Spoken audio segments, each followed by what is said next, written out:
Wow. What on earth is going on?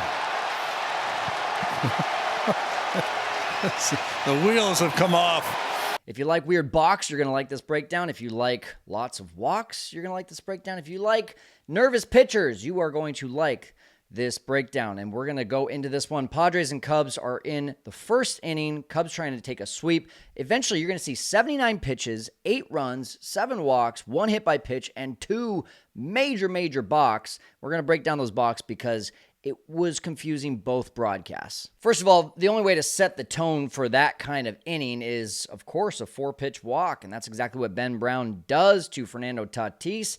And then anytime you walk the leadoff batter, you're just asking for trouble, and stuff happens. So here's a little infield bunt single from Luis Arraez, first and second, nobody out.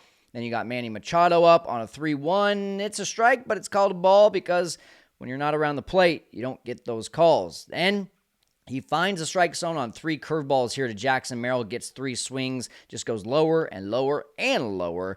3 straight swings, and that's a strikeout. And then this is kind of ironic. They're showing how manly these guys are on the marquee broadcast. And then instant later, right in the back, Jake Cronenworth. I don't wish that on my worst enemy. 44 degrees at game time start. And as we watch the replay here, that wasn't the ribs. That's a kidney shot.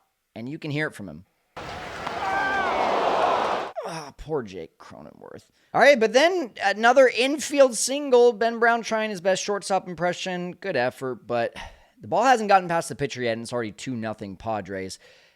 Brown starts to find it again. Strikeout of Gavin Sheets. What can Brown do for you? Here we go. 2 outs. Keep it at 2 runs. But then he walks former Cub Jason Hayward once again with the bases loaded. You just can't do this. 3 runs coming in the first. There's 3 walks and a hit by pitch, plus 2 infield singles. This one off of the bat of Elias Diaz also looked like it could be an infield single, but Nico Horner is on the call. Ben Brown's like, what in the world just happened? Well, about the same thing, even worse, is about to happen for the Padres. Kyle Hart, who only walked 1 batter in his last outing on March 31st, he starts off Ian Happ with a 5-pitch walk. And then Seiya Suzuki, also with a 5-pitch walk. Nothing's even close here. Both strikes on 3-0 to both batters that started off. But, I mean, this is a guy that only walked 1 in his last outing. He's already got 2 walks in the first 2 batters.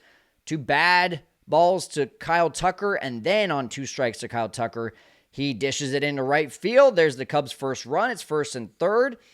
And, you know, you got Justin Turner up here. He's good at hitting sac flies, gets the sac fly, and then you kind of feel like, okay, feels like Kyle Hart has figured out the strike zone a little bit. He's probably going to calm down. Yeah, it's 3-2 Cubs, but he's probably going to be in the zone from there on out. Well, he wasn't.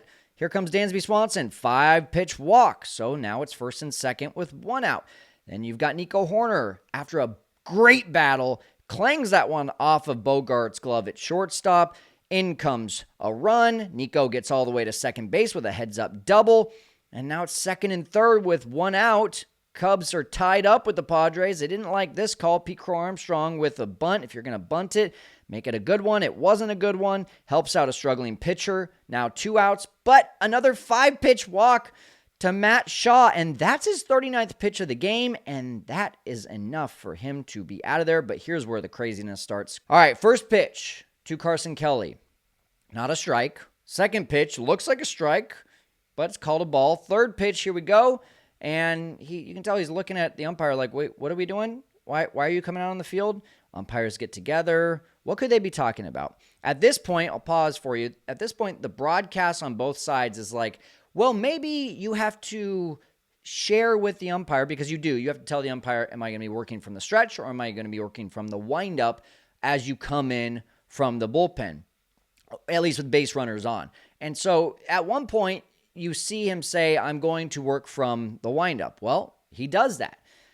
The problem here is that apparently he did something that made it look like, wait, was that the windup or was that the stretch? That's what the broadcasts are talking about. And then Mike Schilt comes out and he's like, just kind of processing. Okay.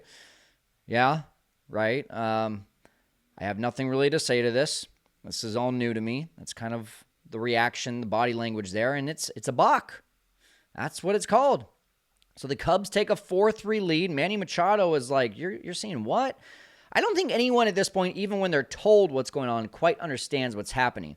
So I watched this again and again and again, and I talked to my setup man crew with our group text, and no one's seen what's happening. And then I remembered, oh, wait, I heard a little something over the broadcast. The pitcher has been charged with a balk for stopping in the windup. Okay, so he stopped mid-windup.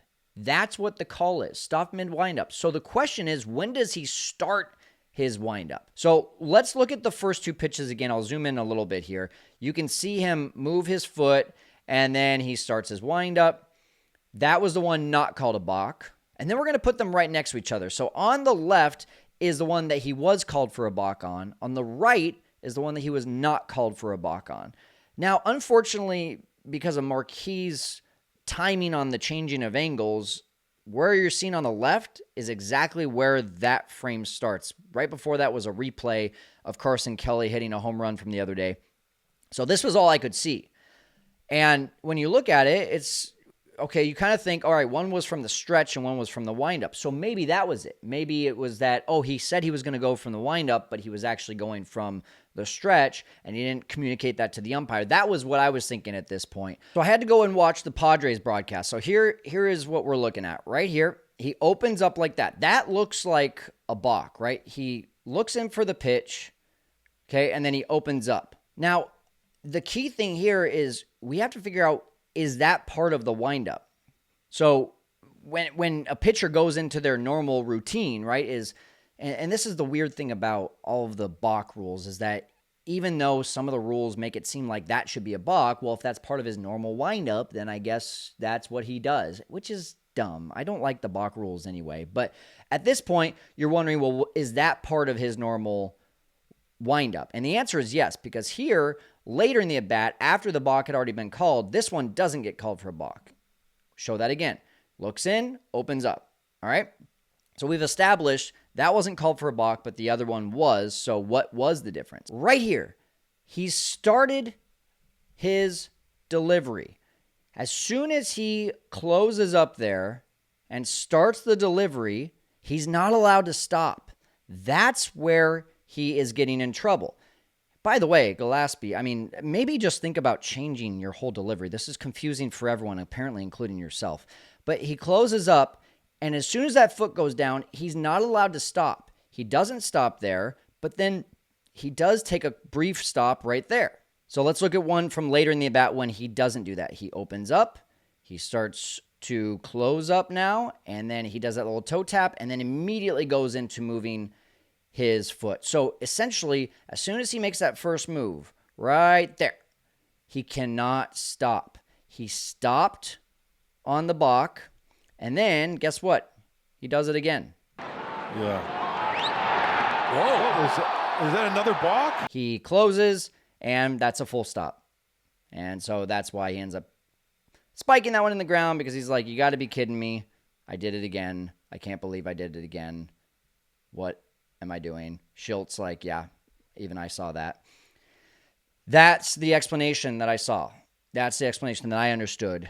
And I had to hear it on the broadcast from the PA announcer saying he's called for stopping in the middle of his windup. It had nothing to do with telling the umpire, hey, I'm going from the stretcher, I'm going from the windup. It had everything to do with he started his windup and then he completely stopped it.